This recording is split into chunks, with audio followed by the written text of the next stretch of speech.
प्यारे बच्चों, मैनू उम्मीद है कि तुहाडे सारे पेपर बहुत वधिया होए होणगे। पर जो अज मैं पेपर तुहाडे सामने लैके आ रहा वो अपना मैथ का 7वीं क्लास का सैंपल पेपर है। ठीक है बेटा, ये पेपर आया सीगा पंजाब बोर्ड वालों, आया से अपन डिपार्टमेंट वालों सैंपल पेपर। सो मैं तुहानूं दस्सण जा रहा हाँ, क्योंकि अगर सैंपल पेपर तुसीं ये चंगी तरह कर लो, 20 सवाल हैं, तो ये नाल दा ही पेपर तुहानूं पेपर विच आ सकता है। हो सकता है भी सेम पेपर ही आ जाए, रकमा चेंज हो के।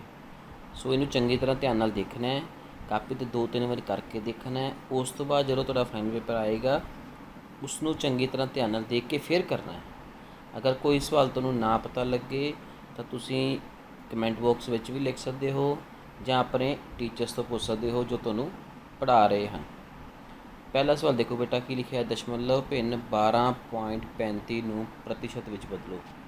बेटा प्रतिशत च जो बदलना होवे, पहली गल तो पॉइंट खत्म करना आपां, बटा की आएगा 100, क्योंकि पॉइंट तो बाद कितने अंक है, 2 अंक है। जो किसी भी रकम को प्रतिशत च बदलना है तो उन्होंने 100 नाल गुना करनी होंगी। किसी को प्रतिशत च बदलना है तो गुना करनी है आप 100 नाल। आ 100 नाल 100 कटिया गया, कितना रह गया 1235, पिछे प्रतिशत का निशान। हम 1235 देख लो कितनी ऑप्शन है, सैकेंड ऑप्शन है।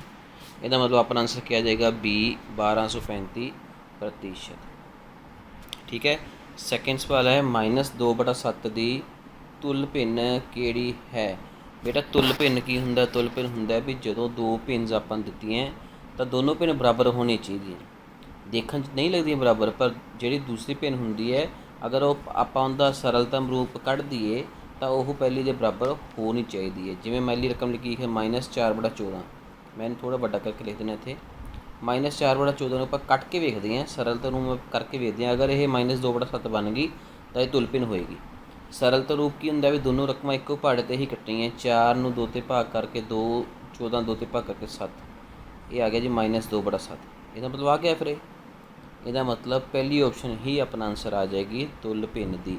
पर पेपर दे विच हो सकता पहली ऑप्शन ना आए तो तुसीं सारियां करके देख लेनी है। ठीक है, ये ध्यान रखना इस गल का। सारिਆਂ ਨੂੰ कट के देखो, जिहड़ी कट्टी जाती है कट्टण तो बाद लास्ट जो कुछ बचता देखना भी किहदे बराबर आएगी। तीसरा, एक ऋणात्मक प्रमेय संख्या का उल्ट क्रम होवेगा। देखो बेटा, ऋणात्मक संख्या का उल्ट क्रम होगा हमेशा ऋणात्मक। धनात्मक पेपर च आ गए तो धनात्मक का उल्ट क्रम की होगा, धनात्मक। ऋणात्मक किहड़ी हुंदी है, ऋणात्मक रकम हुंदी है नैगेटिव, माइनस वाली रकम। माइनस वाले का उल्ट क्रम माइनस वाला ही हुंदा है। एग्जाम्पल मैं लिख लेना, मान लो अपने को -1/4 है तो यदा उल्ट क्रम की आजूगा 4/-1 ला लो। हाले भी माइनस है, इसका मतलब इसका मतलब ऋणात्मक का उल्ट क्रम ऋणात्मक ही आऊगा। तो जे प्लस वाली लावांगे फिर उनका प्लस विच ही आएगा। ठीक है। अगला देखो चौथा, x - 1 = 0 का की हल होगा। पेपर से तुहानूं कोई भी समीकरण आ सकती है, पेपर 'च सवाल जरूर आएगा। समीकरण कोई भी बन के आ सकती है। हुण x - 1 = 0 लिखे है तो माइनस का 1 तो जाके कहता हो जाएगा प्लस का, तो x का मोल कितना आ गया 1। 0 किधर गया, 0 1 में ऐड होकर 1 ही रह जाएगा। इस करके अपने को कितना आंसर आ गया, 1 आंसर, पहली ऑप्शन। पंजवां देखो बेटा, संख्या रेखा ते संख्या 3 के 4 कदम खब्बे पासे चलन ते प्राप्त संख्या दसो। 3 के 4 कदम खब्बे, मैं इत्थे संख्या रेखा बनाने लग्या 0 1 2 3 -1 -2। हुण 3 के खब्बे पासे जाना 4 कदम, आपां 1 कदम 2 कदम 3 कदम 4, कित्थे पहुँच गए -1 ते। इसदा मतलब इसदा आंसर क्या होगा, सी ऑप्शन -1। ध्यान रखना खब्बे पासे क्या है कि उन्होंने सज्जे पासे क्या है। 6वां सवाल है, हेठ लिखिया विचों किहड़ी उचित भिन्न है। उचित भिन्न प्रॉपर फ्रैक्शन वो होंदी है बेटा जिहदे विच अंश छोटा होवे ते हर की होवे वड्डा होवे। हुण अंश छोटा देखो किहदे च ते हर वड्डा होना चाहिए, इहदे विच नहीं हैगा। इस अंश वड्डा हर छोटा है, इहदे विच भी अंश वड्डा हर छोटा है, इहदे च है बेटा सी ऑप्शन च। अंश 4 है तो हर कितना अपने को 5 है। चौथे भी नहीं आना, चौथा जो आप चैक करिए, चौथे भी अंश वड्डा है तो हर की है छोटा है। 7वां, आंकड़ियां का बहुलक पता कर। बहुलक की होंदा, जिहड़ी रकम सब तो ज़्यादा बार आती है उसनूं बहुलक कहते हैं। जे आप ध्यान नाल देखिए, 3 का देख लीए पहला, आप 3 एक बार आई है जी, 2 बार आई है बेटा 3। उस बाद जो आप देखिए आ भी 3 लिखा है, ਇਹਦਾ ਮਤਲਬ 3 ਲਗਭਗ ਸਿਰਫ 3 ਵਾਰੀ ਹੀ ਆਈ ਹੈ। ਠੀਕ ਹੈ, ਆਪਾਂ ਇੱਥੇ ਲਿਖ ਦਿੰਦੇ ਹਾਂ 3 ਵਾਰੀ ਆਈ ਹੈ। ਉਸ ਤੋਂ ਬਾਅਦ ਚੈੱਕ ਕਰਦੇ ਜੀ 5 ਮੈਨੂੰ ਲੱਗ ਰਿਹਾ ਵੀ ਸ਼ਾਇਦ ਜ਼ਿਆਦਾ ਵਾਰੀ ਆ ਸਕਦੀ ਹੈ। ਇੱਥੇ ਇੱਕ 5 ਆ ਗਿਆ ਜੀ, ਦੂਸਰਾ 5, ਤੀਸਰਾ 5, ਚੌਥਾ 5, 4 ਵਾਰੀ ਆ ਗਿਆ 5। ਹੁਣ ਤੁਸੀਂ ਕਹੋਗੇ ਚੈੱਕ ਕਰਨ ਦਾ ਹੋਰ ਸੌਖਾ ਤਰੀਕਾ ਬੇਟਾ ਇਹ ਹੈ ਸਾਰੀਆਂ ਸੰਖਿਆਵਾਂ ਜਿਹੜੀ ਲਿਖੀਆਂ ਨਾ ਇਹਨਾਂ ਨੂੰ ਇੱਥੇ ਆਪਾਂ ਲਿਖ ਦਿੰਦੇ ਹਾਂ ਅੱਡ ਕਰਕੇ। ਜਿਵੇਂ 3 ਪਹਿਲਾਂ ਲਿਖਤਾ, 3 ਕਿੰਨੀ ਵਾਰੀ ਆਇਆ, ਇੱਕ ਆ ਪਿਆ 3 ਅਤੇ ਇੱਕ ਆ ਪਿਆ, ਇਹ ਆਪਾਂ ਲਿਖ ਦਿੰਦੇ। ਉਦੋਂ ਬਾਅਦ 4 ਹੈ, 4 ਵੇਖੋ ਕਿੰਨੀ ਵਾਰੀ ਆਇਆ, 1 ਵਾਰੀ, 2 ਵਾਰੀ, 3 ਵਾਰੀ। ਕਹਿਣ ਦਾ ਮਤਲਬ ਇਹਨਾਂ ਨੂੰ ਆਪਾਂ ਵੱਧੇ ਕ੍ਰਮ 'ਚ ਲਿਖ ਦਿੰਦੇ ਹਾਂ। 5 1 ਵਾਰੀ, 2 ਵਾਰੀ, 3 ਵਾਰੀ, 4 ਵਾਰੀ। ਇੱਥੇ 5 ਨੂੰ ਲਿਖ ਦਿਓ ਜਿੰਨੀ ਵਾਰੀ ਆਇਆ। ਉਦੋਂ ਬਾਅਦ ਕੀ ਰਹਿ ਗਿਆ ਆਪਣੇ ਕੋਲ ਜੀ, ਇੱਕ 3 4 5 ਹੋ ਗਿਆ, 6 6 ਹੈ, 1 ਵਾਰੀ, 2 ਵਾਰੀ, 3 ਵਾਰੀ, 6 ਨੂੰ ਲਿਖਤਾ। ਉਦੋਂ ਬਾਅਦ ਕੀ ਹੈਗਾ 7 ਹੈਗਾ, 7 ਆਪਣੇ ਕੋਲ 2 ਵਾਰੀ ਹੈ। ਉਦੋਂ ਬਾਅਦ ਕੀ ਹੈਗਾ ਆਪਣੇ ਕੋਲ 8 ਹੈ ਇਕੱਲਾ। ਬਸ ਹੁਣ ਦੇਖ ਲਓ ਕਿਹੜੀ ਸੰਖਿਆ ਸਭ ਤੋਂ ਜ਼ਿਆਦਾ ਵਾਰੀ ਆਈ ਹੈ। 3 ਵੀ 3 ਵਾਰੀ ਆਇਆ ਹੈ, 4 ਵੀ 3 ਵਾਰੀ ਆਇਆ ਹੈ, 5 ਆਇਆ ਸਭ ਤੋਂ ਜ਼ਿਆਦਾ ਵਾਰੀ 4 ਵਾਰੀ। ਤਾਂ ਇਹਦਾ ਆਪਣਾ ਆਪਣੇ ਕੋਲ ਆਨਸਰ ਕਿੰਨਾ ਆ ਜਾਂਦਾ, 5 ਆ ਜਾਏਗਾ ਆਨਸਰ, ਲਾਸਟ ਟਰਮ ਆ ਜਾਏਗੀ। ਠੀਕ ਹੈ, 8ਵਾਂ ਸਵਾਲ ਹੈ 25 ਲੀਟਰ ਪੈਟਰੋਲ ਦਾ 20% ਕਿੰਨਾ ਹੋਵੇਗਾ। ਬੇਟਾ ਸਿੰਪਲ ਹੈ, 25 ਲੀਟਰ ਦਾ ਮਤਲਬ ਕੀ ਹੁੰਦਾ ਹੈ, ਗੁਣਾ। 20% ਹੈ, ਪ੍ਰਤੀਸ਼ਤ ਦਾ ਮਤਲਬ ਹੁੰਦਾ ਬਟਾ 100। ਬਸ 0 ਨਾਲ 0 ਕੈਂਸਲ ਹੋ ਗਈ।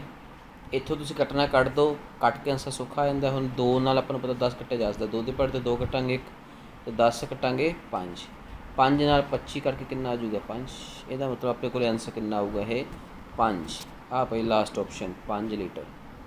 ਠੀਕ ਹੈ, ਜੇ ਤੁਹਾਨੂੰ ਲੱਗਦਾ ਵੀ ਅਸੀਂ ਸਵਾਲ ਫਾਸਲਾ ਕਰੇ ਹਨ ਤਾਂ ਤੁਸੀਂ ਇਸ ਨੂੰ ਸਵਾਲ ਨੂੰ ਪੌਜ਼ ਕਰ ਲਿਆ ਕਰੋ। ਪਹਿਲਾਂ ਪੌਜ਼ ਕਰਕੇ ਕਾਪੀ 'ਤੇ ਨੋਟ ਕਰ ਲਓ, ਉਸ ਤੋਂ ਬਾਅਦ ਦੇਖੋ ਵੀ ਸਵਾਲ ਕਿਵੇਂ ਕੀਤਾ ਹੈ, ਕਿਵੇਂ ਕਰਾਇਆ ਹੈ।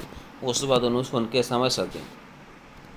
9ਵਾਂ ਸਵਾਲ ਹੈ ਸੰਖਿਆ ਰੇਖਾ ਦਿੱਤੀ ਹੈ ਆਪਾਂ ਨੂੰ ਬੇਟਾ। ਉਹ ਕਹਿੰਦੇ ਵੀ ਦਿੱਤੀ ਹੋਈ ਸੰਖਿਆ ਰੇਖਾ 'ਤੇ ਐਕਸ ਦੁਆਰਾ ਦਰਸਾਈ ਗਈ ਪਰਮੇਯ ਸੰਖਿਆ ਕਿਹੜੀ ਹੋਵੇਗੀ। ਹੁਣ ਦੇਖੋ ਐਕਸ ਆਪਾਂ ਨੂੰ ਦਿਖੀ ਜਾਂਦਾ ਇਹਦੇ ਵਿੱਚ, ਐਕਸ ਜਿੱਥੇ ਲਿਖਿਆ ਮੈਂ ਥੋੜ੍ਹਾ ਜ਼ੂਮ ਕਰ ਦਿੰਦਾ, ਐਕਸ ਆਪਾਂ ਨੂੰ ਦਿਖ ਰਿਹਾ। ਤੁਸੀਂ ਇਹ ਦੇਖਣਾ ਵੀ ਸੰਖਿਆ ਰੇਖਾ ਦੇ ਭਾਗ ਕਿੰਨੇ ਹੋ ਰਹੇ ਆ। ਮੰਨ ਲਓ ਆਪਾਂ ਜੇ ਸਟਾਰਟ ਕਰੀ 0 ਤੋਂ ਬਾਅਦ ਆ ਪਹਿਲਾ ਭਾਗ ਹੋ ਗਿਆ, ਆ ਦੂਸਰਾ, ਆ ਤੀਸਰਾ ਅਤੇ ਆ ਚੌਥਾ।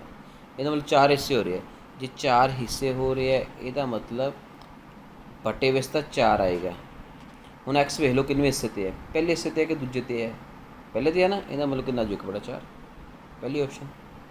ਜੇ ਆਪਣੇ ਕੋਲ ਦੂਜੇ ਹਿੱਸੇ 'ਤੇ ਹੁੰਦਾ ਫਿਰ ਕਿੰਨਾ ਆਇਆ ਸੀ 2/4, ਤੀਜੇ 'ਤੇ ਹੁੰਦਾ 3/4। ਜੇ ਚੌਥੇ 'ਤੇ ਹੁੰਦਾ ਮਤਲਬ 1 'ਤੇ ਹੁੰਦਾ ਫਿਰ ਆਪਾਂ ਇਕੱਲਾ 1 ਲਿਖ ਦਿੰਦੇ, 4/4 ਲਿਖ ਸਕਦੇ ਸੀ। ਉਹ ਨਹੀਂ ਹੈਗਾ ਤਾਂ ਇਕੱਲਾ 1 ਆ ਜਾਏਗਾ। ਠੀਕ ਹੈ, ਉਸ ਤੋਂ ਬਾਅਦ 10ਵਾਂ ਸਵਾਲ ਲਿਖਿਆ ਹੈ 57 ਡਿਗਰੀ ਦਾ ਪੂਰਕ ਕੋਣ ਕਿੰਨਾ ਹੋਵੇਗਾ। ਬੇਟਾ ਪੂਰਕ ਕੋਣ ਹੁੰਦਾ ਹੈ, ਉਹ ਕੋਣ ਹੁੰਦੇ ਆ ਜਿਹੜੇ ਜਿਨ੍ਹਾਂ ਦਾ ਦੋਨਾਂ ਦਾ ਜੋੜ ਕਿੰਨਾ ਹੋਵੇ 90 ਡਿਗਰੀ। ਦੋ ਕੋਣ ਪੂਰਕ ਕਦੋਂ ਹੋਣਗੇ, ਜਦੋਂ ਦੋਨਾਂ ਜੋੜ ਕਿੰਨਾ ਹੋਵੇ 90। ਹੁਣ ਮੰਨ ਲਓ ਇੱਕ 57, ਦੂਜਾ ਕਿਵੇਂ ਕੱਢਾਂਗੇ, 90 ਵਿੱਚੋਂ 57 ਨੂੰ ਘਟਾ ਦਿਓ, ਇੱਥੇ 10 ਬਣ ਜੂਗਾ, 10 ਚੋਂ 7 ਕਢਾਏ 3, ਇੱਥੇ 9 ਦਾ ਕੀ ਬਣ ਜੂ 8, 8 ਚੋਂ 5 ਕਢਾਏ 3, 33। B option. ਇਹਦਾ ਮਤਲਬ ਜੇ ਪੇਪਰ 'ਚ ਕੋਈ ਸਵਾਲ ਇਹਦੇ ਨਾਲ ਦਾ ਆਉਂਦਾ ਆਊਗਾ ਜ਼ਰੂਰ ਵੈਸੇ ਪੂਰਕ ਦਾ। ਜੇ ਪੂਰਕ ਦਾ ਨਾ ਆਇਆ ਤਾਂ ਸੰਪੂਰਕ ਦਾ ਆਊਗਾ। ਸੰਪੂਰਕ ਕਿੰਨੇ 'ਚੋਂ ਘਟਾਉਣਾ ਹੁੰਦਾ ਆਪਾਂ ਫਿਰ 180 ਵਿੱਚੋਂ, ਪੂਰਕ 90 ਵਿੱਚੋਂ ਅਤੇ ਸੰਪੂਰਕ 180 ਵਿੱਚੋਂ। 11ਵਾਂ ਸਵਾਲ 5 ਕਿਲੋਗ੍ਰਾਮ ਚੀਨੀ ਦਾ 500 ਗ੍ਰਾਮ ਨਮਕ ਨਾਲ ਅਨੁਪਾਤ ਕੱਢਣਾ। ਬੇਟਾ ਅਨੁਪਾਤ ਉਦੋਂ ਹੀ ਕੱਢ ਸਕਦੇ ਹਾਂ ਜਦੋਂ ਇਕਾਈ ਸੇਮ ਹੋਵੇ। ਇੱਥੇ ਕਿਲੋਗ੍ਰਾਮ 'ਚ ਦਿੱਤੀ ਹੈ, ਇਹਨਾਂ ਨੇ ਚੱਕ ਕੇ ਗ੍ਰਾਮ 'ਚ ਦਿੱਤੀ। ਫਿਰ ਆਪਾਂ ਕਿਵੇਂ ਕੱਢਾਂਗੇ ਅਨੁਪਾਤ ਜੇ ਕੱਢਣਾ ਹੈ, ਕਿਲੋਗ੍ਰਾਮ 'ਚ ਕਿੰਨੇ ਗ੍ਰਾਮ ਹੁੰਦੇ ਆ 1000 ਗ੍ਰਾਮ 'ਚ ਹੋ ਗਿਆ ਵੀ। ਜਿਹੜਾ ਨਮਕ ਹੈ ਉਹ ਪਹਿਲਾਂ ਹੀ ਗ੍ਰਾਮ 'ਚ ਹੈ 500 ਗ੍ਰਾਮ 'ਚ, ਉਹ ਵੀ ਲਿਖਤਾ ਮੈਂ ਇੱਥੇ। ਕਹਿੰਦਾ ਮਤਲਬ ਦੋਨਾਂ ਨੂੰ ਇਕੱਠਾ ਲਿਖਤਾ ਅਨੁਪਾਤ ਦੇ ਰੂਪ 'ਚ ਮੈਂ ਲਿਖ ਚੁੱਕਿਆ। 0 ਨਾਲ 0 ਕੱਟੇਗੀ, 5 ਨਾਲ 5 ਕੱਟਿਆ ਗਿਆ, ਥੱਲੇ ਤਾਂ ਕੁਛ ਨਹੀਂ ਬਚਿਆ, ਉੱਪਰ ਇਕੱਲਾ 10 ਬਚ ਗਿਆ। ਮਤਲਬ ਉੱਪਰ 10 ਥੱਲੇ ਕੁਛ ਬਚਿਆ ਨਹੀਂ, ਪਰ ਆਪਾਂ 1 ਲਿਖਾਂਗੇ 10/1, ਜਿਹਨੂੰ ਆਪਾਂ ਕਹਿ ਦਿੰਦੇ ਹਾਂ 10:1। ਪਹਿਲੀ ਆਪਸ਼ਨ ਆ ਗਈ ਬੇਟਾ ਆਨਸਰ ਇਹਦਾ। 12ਵਾਂ ਆਕ੍ਰਿਤੀ ਵਿੱਚ ਕਿੰਨੇ ਪ੍ਰਤੀਸ਼ਤ ਭਾਗ ਰੰਗੀਨ ਹੈ। ਬੇਟਾ ਦੇਖੋ ਕਾਫੀ ਤਰੀਕੇ ਨਾਲ ਸਵਾਲ ਪੁੱਛ ਸਕਦੇ ਇਹ। ਤੁਹਾਨੂੰ ਇਹ ਵੀ ਕਹਿ ਸਕਦੇ ਵੀ ਦੱਸੋ ਕਿੰਨਾ ਭਾਗ ਰੰਗੀਨ ਹੈ, ਤੁਹਾਨੂੰ ਇਹ ਵੀ ਕਹਿ ਸਕਦੇ ਕਿੰਨੇ ਪ੍ਰਤੀਸ਼ਤ ਰੰਗੀਨ ਹੈ। ਦੋ ਤਰੀਕੇ ਨਾਲ ਪੁੱਛਿਆ ਜਾ ਸਕਦਾ। ਹੁਣ ਇਹ ਪ੍ਰਤੀਸ਼ਤ ਪੁੱਛਿਆ ਹੈ, ਤੁਸੀਂ ਦੇਖੋ ਟੋਟਲ ਕਿੰਨੇ ਹਿੱਸੇ ਹੈ 4। ਜੇ 4 ਹਿੱਸੇ ਹੈ ਤਾਂ ਆਪਣੇ ਕੋਲ ਕਿੰਨਾ ਹਿੱਸਾ ਰੰਗ ਕੀਤਾ 1, ਮਤਲਬ 1/4 ਹੋ ਗਿਆ। 1/4 है। ਹੁਣ प्रतिशत 'ਚ ਬਦਲਣਾ ਤੁਹਾਨੂੰ ਮੈਂ ਦੱਸਿਆ ਵੀ ਸੀ ਤਾਂ ਕਿਵੇਂ ਕਰੀਦਾ, ਗੁਣਾ ਕਾਹਦੇ ਨਾਲ ਕਰਨੀ ਸੀ 100 ਨਾਲ। 4 ਨਾਲ 100 ਕੱਟ ਕੇ ਕਿੰਨਾ ਆ ਜਾਊਗਾ 25। ਇਹਦਾ ਮਤਲਬ ਕਿੰਨਾ ਆਂਸਰ ਆ ਜਾਊਗਾ ਇਹ 25%, बी ऑप्शन। ठीक है ना, 4 हिस्से है तो ਇਹਦਾ मतलब 1/4 ਤੋਂ ਗੁਣਾ 100 ਨਾਲ ਕਰ ਦਿਓ। ਉਂਝ ਕਰ ਲਓ ਵੀ 100% ਟੋਟਲ ਹੁੰਦਾ। ਜੇ ਚੌਥਾ ਹਿੱਸਾ ਆਪਾਂ ਨੂੰ ਪਤਾ ਰੰਗ ਕੀਤਾ ਤਾਂ 100 ਦਾ ਚੌਥਾ ਹਿੱਸਾ ਕਿੰਨਾ ਹੋ ਗਿਆ 25 ਹੋ ਗਿਆ। ਇਸ ਤਰ੍ਹਾਂ ਵੀ ਆਪਾਂ ਕਰ ਸਕਦੇ ਹਾਂ ਸਵਾਲ ਨੂੰ ਇਹ। 13ਵਾਂ, ਇੱਕ ਰੇਖਾ ਦੋ ਜਾਂ ਦੋ ਤੋਂ ਵੱਧ ਰੇਖਾਵਾਂ ਨੂੰ ਅਲੱਗ-ਅਲੱਗ ਬਿੰਦੂਆਂ 'ਤੇ ਕੱਟਦੀ ਹੋਵੇ ਤਾਂ ਉਹ ਕੀ ਅਖਵਾਉਂਦੀ ਹੈ।